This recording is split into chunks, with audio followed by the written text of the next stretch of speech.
Welcome back to my channel students. आज मैं आपको फिर से प्रमुख प्रशासनिक विचारों के चैप्टर को या प्रमुख प्रशासनिक विचारकों के विचार को आगे लेकर इसी श्रृंखला में आगे आप लोगों को मैं इब्राहिम मैस्लो की हायरार्की ऑफ नीड्स के बारे में बताऊंगी। ये प्रशासनिक विचारक बहुत इम्पॉर्टेंट थे, जिन्होंने हमारे को ये बताया कि एक व्यक्ति को मोटिवेट करने के लिए या एक व्यक्ति को कार्य करने की प्रेरणा देने के लिए क्या क्या हमारे को चीज़ें जो हैं वो दिखती हैं या किन किन चीज़ों से व्यक्ति जो है वो मोटिवेट होता है। तो अभी तक मैंने आप लोगों को पढ़ाया कि हमने विड्रो विल्सन के बारे में पढ़ा कि विड्रो विल्सन को हम फादर ऑफ पब्लिक एडमिनिस्ट्रेशन कहते हैं। फिर हमने लूथर गुलिक और उर्विक के बारे में पढ़ा। लूथर गुलिक और उर्विक ने हमारे को एक बहुत ही इम्पॉर्टेंट कॉन्सेप्ट दिया पोस्ट कॉप का। फिर उसके बाद हमने F.W. टेलर के बारे में पढ़ा। टेलर का साइंटिफिक मैनेजमेंट बहुत इम्पॉर्टेंट है। प्रिंसिपल ऑफ साइंटिफिक मैनेजमेंट नाम की उन्होंने किताब लिखी और उन्होंने साइंटिफिक मैनेजमेंट थ्योरी बनाई और best way of doing everything जो है उस कॉन्सेप्ट को इन्होंने प्रपाउंड किया या सबको उस कॉन्सेप्ट को दिया, इसीलिए इन्हें फादर ऑफ साइंटिफिक मैनेजमेंट कहा जाता है। फिर हमने हेनरी फ्योल की बात करी।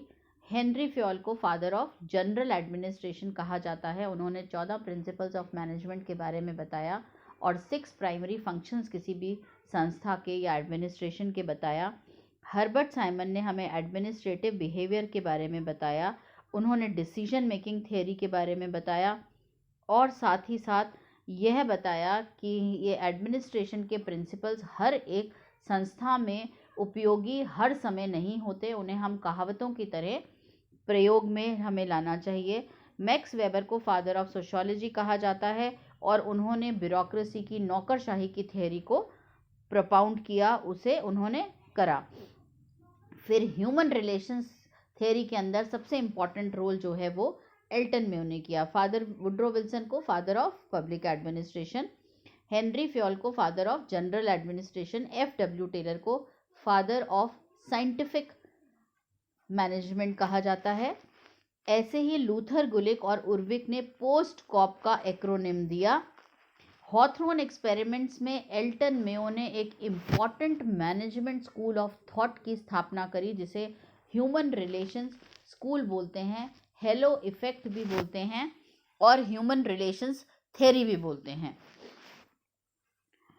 फिर आज अब हम मैस्लो के बारे में बोलेंगे। मैस्लो ने hierarchical needs of the individual, वो ये कहते हैं किसी भी व्यक्ति को संस्था में कार्य करने के लिए क्या क्या चीज़ें जो हैं वो ज़रूरी हैं और किन किन चीज़ों को करने से उसको प्रेरणा प्राप्त होती है। तो उन्होंने थ्योरी ऑफ ह्यूमन मोटिवेशन दी और उन्होंने कहा कि एक व्यक्ति की 5 तरह की ज़रूरतें होती हैं, 5 सेट्स ऑफ नीड्स होती हैं।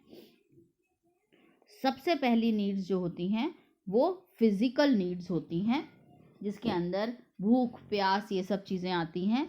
दूसरी उसकी नीड्स होती हैं सेफ्टी की, कि उसे एक सोशल एनिमल, एक सोसाइटी के अंदर सिक्योरिटी और ये सब चाहिए होता है। तीसरी उसे लव और एफिलिएशन की ज़रूरत होती है और चौथी उसको एस्टीम की, कि उसकी सारी सोसाइटी में उसकी जहाँ काम कर रहा है वहाँ पर इज्जत हो।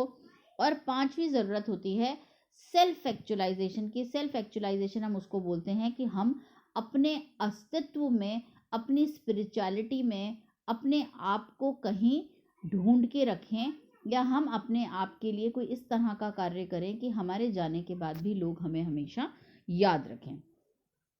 तो इब्राहिम मैस्लो की इस नीड्स को मैं आपको अच्छे से समझाती हूँ। उन्होंने एक हायरार्की के रूप में, एक पद सोपानिक व्यवस्था के रूप में इन नीड्स को बताया है। उन्होंने कहा कि एक व्यक्ति की सबसे ज़रूरत की नीड्स होती हैं फिजियोलॉजिकल नीड्स, यानी कि उसे हवा चाहिए, पानी चाहिए, खाना चाहिए, शेल्टर चाहिए, सोना चाहिए, कपड़े चाहिए और उसे अपना एक व्यक्तित्व में अस्तित्व चाहिए। उसे अपने आप को बनाए रखने के लिए जो भी ज़रूरी चीज़ें चाहिए, खाना पानी, प्यास, कपड़े, ये सब चीज़ें फिजियोलॉजिकल नीड में आती हैं। सबसे पहले व्यक्ति किसी और चीज़ के बारे में नहीं सोचता। जब भी वो काम करता है वो अपने अस्तित्व को बनाने के बारे में सोचता है। जब उसकी ये नीड्स पूरी हो जाती हैं, यानी कि कौन सी नीड्स? भूख, प्यास, खाना, शेल्टर यानी कि उसको घर या रहने के लिए जगह मिल जाए, ये जब नीड्स उसकी पूरी हो जाती हैं तो वो अपनी सिक्योरिटी, अपनी सुरक्षा, अपनी सेफ्टी की नीड्स के बारे में सोचता है। तो नेक्स्ट स्टेप जो है वो नीड्स का, वो क्या है? उसकी सिक्योरिटी, कि उसको जॉब में सिक्योरिटी हो, उसको फैमिली में सिक्योरिटी हो, उसको एक सोसाइटी में सिक्योरिटी हो, उसकी समाज में अपनी सिक्योरिटी हो, सुरक्षा हो, जगह हो, उसको नौकरी मिले, उसके पास संसाधन हो और उसकी हेल्थ ठीक हो, उसके पास प्रॉपर्टी हो। तो वो अपने आप को बनाए रखने के लिए बेसिक नीड्स जो होती हैं, यानी कि खाना, भूख, प्यास, सोना, इन सब की पूर्ति होने के बाद अपनी सुरक्षा के बारे में सोचता है कि मैं अपनी सुरक्षा कैसे कर सकता हूँ। एक समाज में रहकर, एक परिवार में रहकर, अपने लिए कुछ प्रॉपर्टी जुटाकर, अपने लिए एक अच्छी सी नौकरी जुटाकर, तो वह उन सब चीज़ों को करने में लग जाता है और इसी के अंदर उसे काम करने की प्रेरणा मिलती है।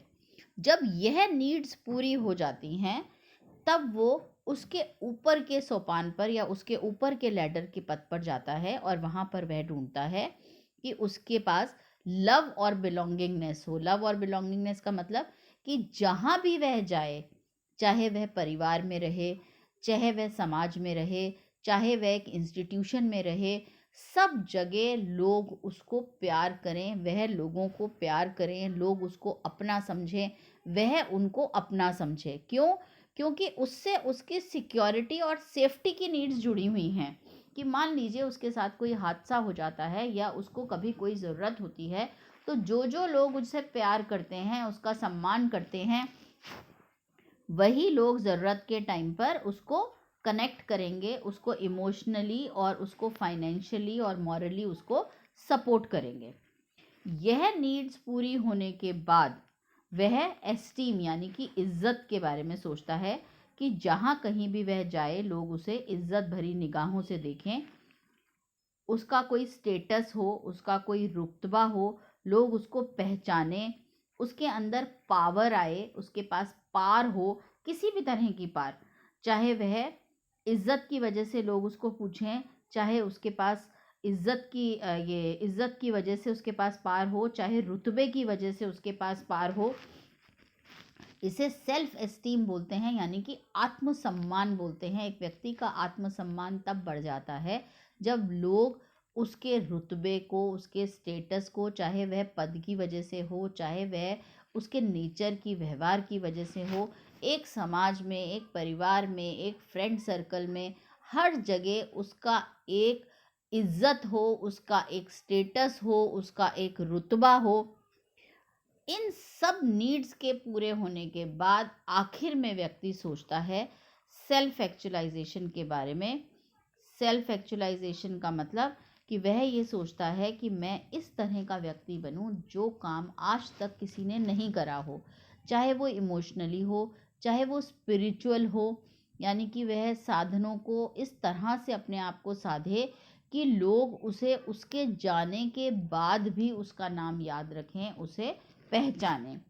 तो इब्राहिम मैस्लो ने हायरार्की ऑफ नीड्स दी। तो हमने बहुत से विचारकों के बारे में पढ़ा। मुख्य मुख्य विचारक जो हैं उनको मैंने आपको बताया। वुड्रो विल्सन को फादर ऑफ पब्लिक एडमिनिस्ट्रेशन कहते हैं। फिर हेनरी फ्योल को फादर ऑफ जनरल एडमिनिस्ट्रेशन कहते हैं।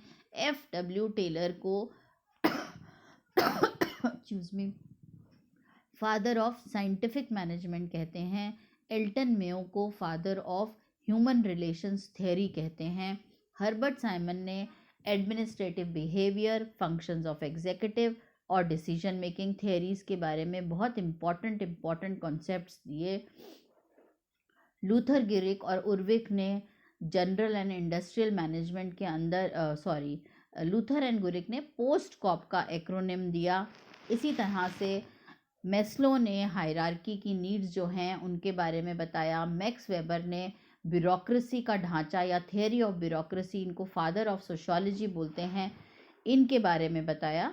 तो इन सब थिंकर्स के बारे में जब हम पढ़ेंगे तो हमें पता चलेगा कि लोक प्रशासन जो है वो एक सामाजिक विज्ञान है, क्योंकि इसके अंदर डिफरेंट फील्ड से, जो फर्स्ट टॉपिक आपने पढ़ा था कि इसका दूसरे सोशल साइंसेस से या दूसरे साइंसेस से क्या रिलेशन है, यह सब रिलेशन सामने आएगा कि मैक्स वेबर सोशियोलॉजी के हैं और इन्होंने अपना सारा का सारा योगदान दिया है, और हम वो ब्यूरोक्रेसी के ढांचे को ही पढ़ते हैं। क्योंकि ब्यूरोक्रेसी क्या है, नौकरशाही क्या है, जो एडमिनिस्ट्रेशन है। हम जो एग्जीक्यूटिव पढ़ते हैं, कार्यपालिका पढ़ते हैं, हर एक चीज़, हर एक संस्था, हर एक संगठन जो है वो नौकरशाही के ढांचे के ऊपर बना हुआ है। तो इसी तरह से बहुत सारे विचारकों के कंट्रीब्यूशन से, उन सबके योगदान से लोक प्रशासन का विकास हुआ। अब हम अगले टॉपिक के अंदर लोक प्रशासन के विकास के बारे में पढ़ेंगे कि किन किन स्टेजेस में कैसे कैसे लोक प्रशासन का विकास किया गया। तो आप लोग इस वीडियो को ज़रूर देखिएगा, इसको शेयर करिएगा, लाइक करिए, फॉलो करते रहिए और ज़रूर बेल नोटिफिकेशन को प्रेस करिएगा, ताकि जब भी मैं अगला वीडियो डालूं तो आप लोग उसको कमेंट कर सकें, उसके ऊपर पूछ सकें, कोई सवाल पूछना हो, कोई क्वेश्चन पूछना हो। जितने भी वीडियोस मैं बनाती हूँ, अगर आप इनके वीडियोस का टेक्स्ट या इनका रिटन मटेरियल आप चाहते हैं तो आप मुझे बताइएगा, तो मैं ग्रुप्स के अंदर इन वीडियोस का जो PDF है, बिना बोले, मतलब ये जो वीडियो बना हुआ है जिसके अंदर लिखित के अंदर जो टेक्स्ट आता है, आप लोग जिसके बारे में मैं आपको समझाती हूँ, तो वो लिखा हुआ टेक्स्ट भी मैं आपको भेज दूँगी। बहुत सारे शुरू के वीडियोस तो मैंने लिखित टेक्स्ट के आपके ग्रुप्स के अंदर PDF के फॉर्म में भी भेजे हुए हैं। और इसको सब्सक्राइब करना बिल्कुल मत भूलिएगा। आप इसको सब्सक्राइब करेंगे तभी आपको पता चलेगा, तभी आपका नोटिफिकेशन बेल वर्क करेगा कि ये नया वीडियो मैंने आपको डाल दिया है।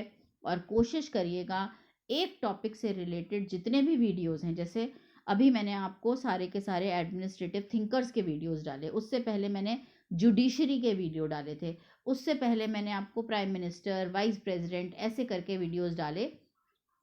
तो इन वीडियोस को आप एक सीक्वेंस में देखिए।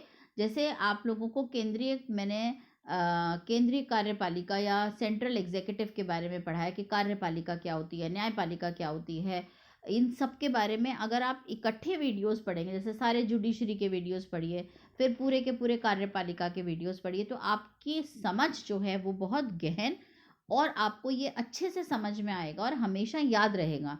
इन वीडियोस को आप सोते हुए, सोने से पहले, लेटते हुए, ट्रैवल करते हुए सब जगह सुन सकते हैं, और बार बार ये वीडियो सुनेंगे तो आपके जहन में वो बातें जो हैं वो बैठ जाएंगी और आपको अच्छे से ये चीज़ें याद हो जाएंगी। थैंक यू सो मच बच्चों, thanks for watching the video.